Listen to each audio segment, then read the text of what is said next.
Shalom Bapak Ibu yang terkasih dalam nama Tuhan Yesus Kristus. Apa kabar? Saya berharap baik-baik saja. Saya berharap kita semua merasakan kasih karunia Allah dalam kehidupan ini. Sebelum kita merenungkan bagian firman Tuhan, Bapak Ibu, mari kita berdoa bersama-sama. Terima kasih Tuhan Yesus atas kesempatan yang Kau berikan atas kehidupan kami masing-masing. Dimanapun kami berada, Kau selalu menyertai kami dalam setiap kehidupan kami. Ya Tuhan, pada kesempatan hari ini kami akan merenungkan sebagian dari firman-Mu, kiranya Kau berkati kami, berikan hikmat kami, sehingga kami juga bisa mengerti firman-Mu dalam kehidupan kami ya Tuhan.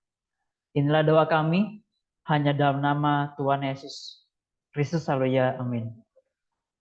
Ya shalom Bapak Ibu, saya sapa lagi. Saya bersyukur pada hari ini kita bisa merenungkan firman Tuhan bersama-sama ya. Pada kesempatan hari ini Bapak Ibu, kita akan merenungkan satu tema pengharapan dalam Tuhan yang terambil dari Mazmur 126 ayat 1 sampai 6. Saya akan bacakan untuk kita semua. Nyanyian ziarah. Ketika Tuhan memulihkan keadaan Sion, keadaan kita seperti orang-orang yang bermimpi. Pada waktu itu mulut kita penuh dengan tertawa dan lidah kita dengan sorai-sorai. Pada waktu itu berkatalah orang di antara bangsa-bangsa, Tuhan telah melakukan perkara besar kepada orang-orang ini. Tuhan telah melakukan perkara besar kepada kita, maka kita bersuka cita. Pulihkanlah keadaan kami ya Tuhan, seperti memulihkan batang air kering di tanah Negeb. Orang-orang yang menabur dengan mencurahkan air mata akan menuai dengan sorak-sorai. Orang yang berjalan maju dengan menangis sambil menabur benih, pasti pulang akan bersorak-sorai sambil membawa berkas-berkasnya. Amin. Demikian sejauh pembacaan kita pada hari ini. Berbahagialah setiap kita yang membaca, mendengarkan, dan merenungkan, bahkan terlebih lagi yang melakukan dalam setiap kehidupan kita. Berbicara pengharapan Bapak Ibu, pengharapan merupakan atau sebuah hal yang bisa membuat orang menjadi gigih dalam meraih suatu hal. Pengharapan itu sendiri membuat seseorang menjadi giat, menjadi tekun dalam memperoleh sesuatu, karena ada sesuatu yang diharapkan. Pengharapan adalah sebuah hal yang besar, karena kita oleh sebab itu mari kita berharap. Nah, terdapat sebuah kisah nyata Bapak Ibu, terdapat seorang anak bernama Mary Jones. Dia tinggal di desa Penan, sebuah desa kecil di Wales. Pada masa itu, Alkitab sangat langka di wilayah perdesaan Wales, terutama dalam bahasa Wales. Dan hanya sedikit orang yang bisa membacanya. Mary Jones tumbuh dalam keluarga yang beriman, dan dia memiliki keinginan yang kuat untuk memiliki Alkitab sendiri, agar dia bisa dengan leluasa membacanya secara langsung. Karena semasa kecilnya, ia hanya diceritakan oleh ayahnya, sehingga ia hanya mendengarkannya saja. Pada usia 15 tahun, Mary mengetahui tentang sebuah Alkitab yang dijual di Bala, sebuah kota sekitar 226 mil, kalau dikilometerkan sekitar 42 kilometer dari desanya. Tanpa ragu-ragu, dia memutuskan untuk melakukan perjalanan jauh dari tempatnya ke Bala untuk membeli Alkitab yang sangat ia inginkan, yang sangat ia harapkan. Meskipun perjalanan itu melelahkan dan penuh rintangan, Mary Jones tetap teguh dengan tekadnya. Selama beberapa tahun, Bapak Ibu, Mary mengumpulkan uang dari berbagai pekerjaan, termasuk bekerja sebagai pelayan, untuk membiayai perjalanannya dan membeli Alkitab itu sendiri. Karena kegigihannya atas harapan, setelah beberapa tahun menabung, Mary pun berhasil mengumpulkan jumlah yang cukup untuk pergi ke Bala dan membeli Alkitabnya. Ketika dia tiba di Bala, dia bertemu dengan Thomas Charles, seorang pendeta yang kemudian terkenal sebagai pendiri Yayasan Alkitab US. Thomas Charles terkesan dengan tekad dan kegigihan Mary untuk mendapatkan Alkitab, karena Thomas Charles sebelumnya pernah menolak karena ada seseorang yang sudah membelinya Dan Alkitab itu hanya satu-satunya di tangannya Thomas Charles. Tapi dengan kegigihan Mary, akhirnya Thomas Charles ini luluh dan akhirnya mengizinkan Mary untuk membeli sebuah salin Alkitab yang sangat dia inginkan. Kisah perjalanan kegigihan Mary Jones menyebar di masyarakat, menginspirasi banyak orang, termasuk Thomas Charles itu sendiri.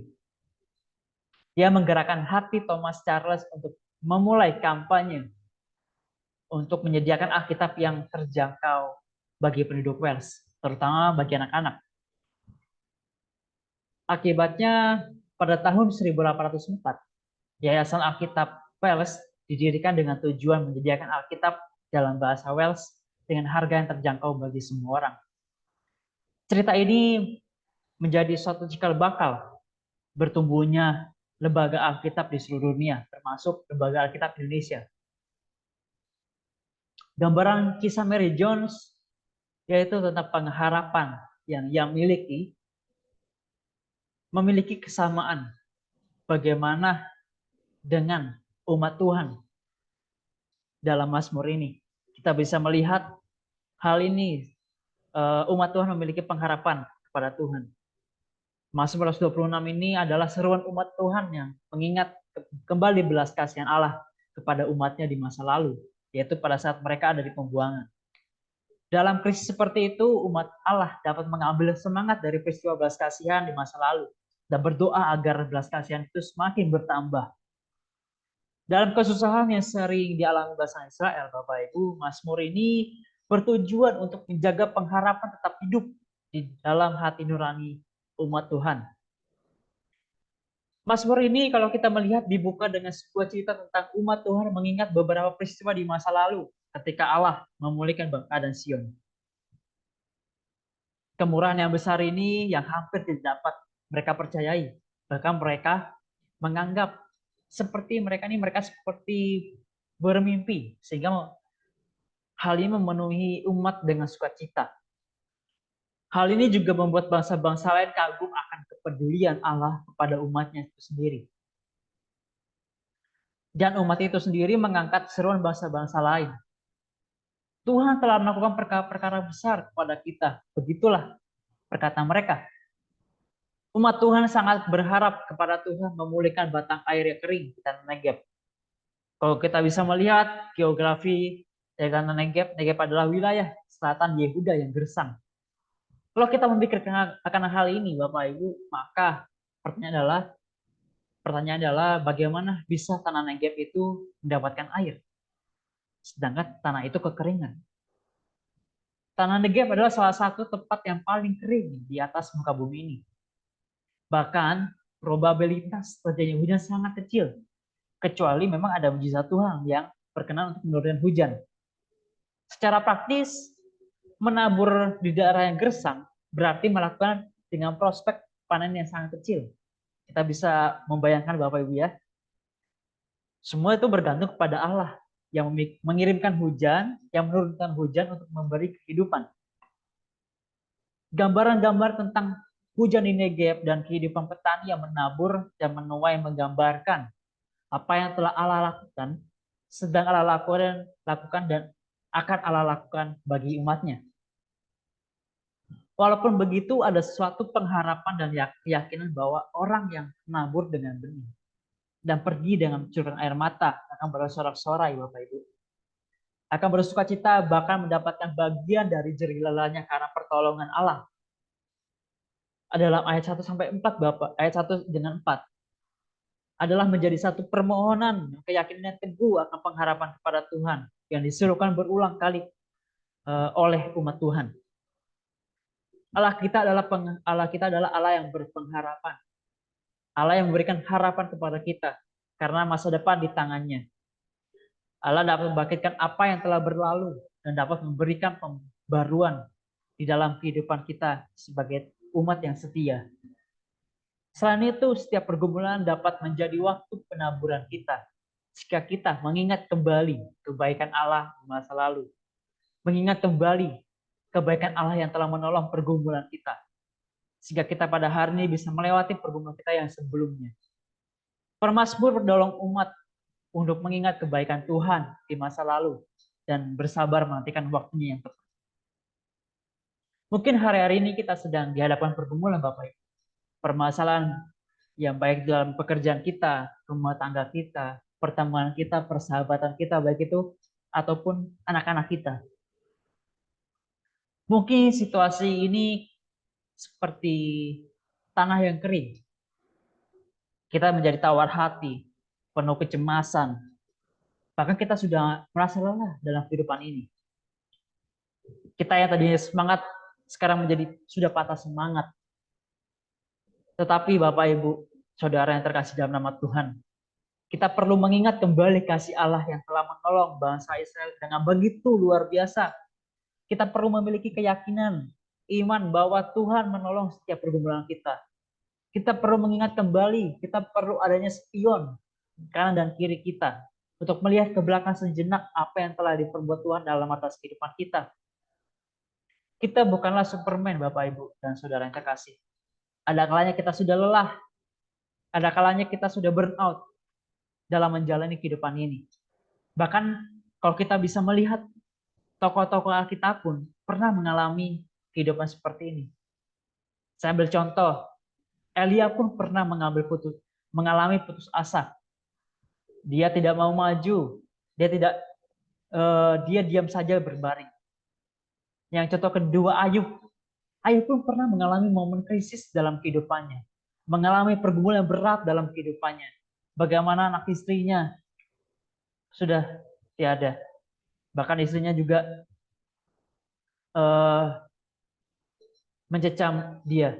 Tapi kita bisa melihat keyakinan Ayub, pengharapan Ayub akan Tuhan itu sangat luar biasa. Sehingga Tuhan menolong Elia dan Ayub dalam kehidupannya. Biarlah kita juga memiliki iman dan keyakinan kepada Tuhan. Sebagai orang percaya dan berjalan dalam iman kepada Yesus Kristus, perlu tetap berpengharapan walaupun terasa berat, dan beban yang kita panggul dalam kehidupan kita. Dalam permasalahan keluarga, kita mengundang Tuhan untuk menolong. Dalam permasalahan pekerjaan, kita mengundang Tuhan untuk memimpin pekerjaan kita. Dalam setiap langkah, kita mengundang Tuhan dan berharap kepada Tuhan yang akan menolong kehidupan kita. Karena tak ada seorang pun yang dapat menolong kita selain Tuhan. Dari perenungan ini, Bapak, Ibu, Saudara yang terkasih dalam Tuhan, mengingatkan kepada kita bersama bahwa bukan karena kekuatan kita dan kemampuan kita sendiri kita bisa berhasil melewati semuanya, tapi ada tangan Tuhan yang perkasa yang melakukannya. Mari kita seperti permasur dengan mengatakan, hai jiwaku, jangan tertekan, bersandarlah kepada Tuhan dan berharaplah kepadanya. Mari kita berdoa. Terima kasih Tuhan Yesus atas berkat-Mu. Terima kasih Bapa atas kesempatan-Mu pada hari ini supaya bisa mengerti firman-Mu atas kehendak-Mu ya Tuhan. Dan tolong kami ya Tuhan untuk bisa berharap kepada-Mu saja dan kiranya Engkau menolong setiap pergumulan kami. Berikan kami hikmat, kekuatan yang berasal daripada-Mu sehingga permasalahan kami bisa kami lewati oleh karena pertolongan-Mu ya Tuhan. Inilah doa kami serahkan dalam tangan-Mu, hanya dalam nama Tuhan Yesus Kristus, haleluya. Amin. Tuhan Yesus memberkati. Shalom.